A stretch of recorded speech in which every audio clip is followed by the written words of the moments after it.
Hi guys, ఏంది పొగ చూపిస్తున్నాను అనుకుంటున్నారా? పొగ అయితే కాదండి.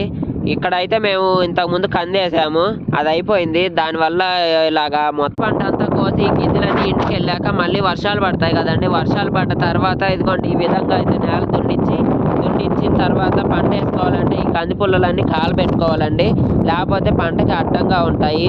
అందువల్ల వీటిని అంతా కుప్పేసి ఇదిగోండి ఆ విధంగానే కాల్చేస్తాము. కాల్చేయడం వల్ల కూడా మంచిగా జరుగుతుంది. భూమిలో ఏమన్నా ఇన్సెక్ట్స్ అవి ఏమన్నా ఉంటే చచ్చిపోతాయి. మళ్ళీ నెక్స్ట్ టైం పంట బాగా పండేదానికి అవకాశం ఉంటుంది. ఇది ఆల్మోస్ట్ రైతులందరికీ తెలిసిన పద్ధతే, కాకపోతే నేను కొత్తగా ఏం చెప్పట్లేదు.